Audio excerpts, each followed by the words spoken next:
Hi everyone, in our last video I gave insights into the provisions that should be included in a shareholders agreement in instances where there's more than one owner of a company. In this video I'm going to explain what can happen when there isn't a shareholders agreement and why it's so important to have one in place. So not having a shareholders agreement in place can threaten the stability, growth, and even the survival of a company. And some of the main risks include, firstly, disputes over roles and responsibilities of the shareholders. So if you don't outline what is expected of each of the founders in terms of their obligations to the company, what their role is going to be, then this is going to probably lead to disputes down the line. And then in terms of the sale of shares, so there may come a time where one of the founders wants to exit the company and they decide to sell their shares. Now, if you don't have a shareholders agreement, there's nothing to prevent that founder from simply selling their shares to anyone. And they may bring an outside party into the company with you having no relationship with this outside person. So it's much better to have a provision in your shareholders agreement which says they have to sell the shares to you, or at least offer them to you first, before they can sell them to some random third party.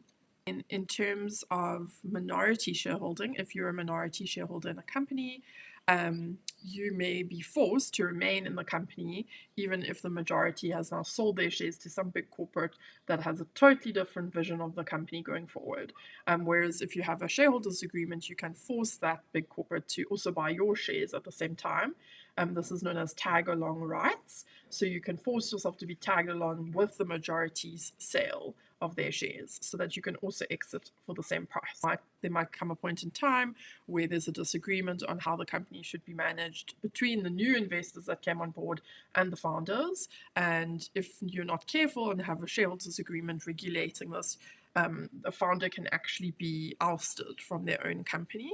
An example of this was actually Steve Jobs was ousted from Apple in 1985 because he had conflicts with the board over management style and the direction the company was going in. I mean, he did come back later on in 1997, after which Apple, had roaring success.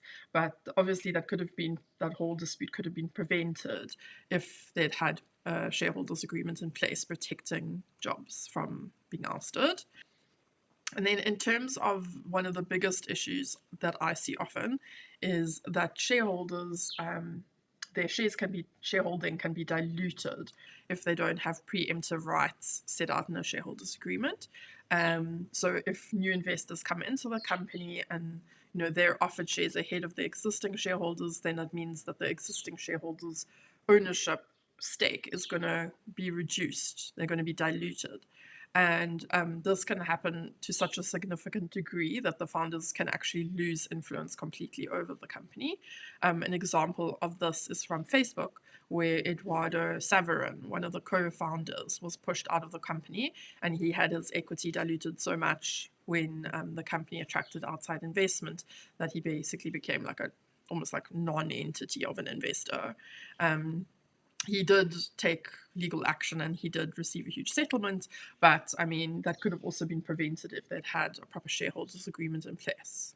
And if you don't have a clear dispute resolution mechanism or procedure set out in your shareholders agreement, this means that you probably enforce some costly, time-consuming litigation to resolve disputes, whereas you could have just had a mediation or arbitration sorting things out. In terms of intellectual property and restraint of trade, if you don't have that written down in a shareholders agreement, it means that the founder can just leave the company and start up shop competing with the company. They can go work for competitors and take company trade secrets across.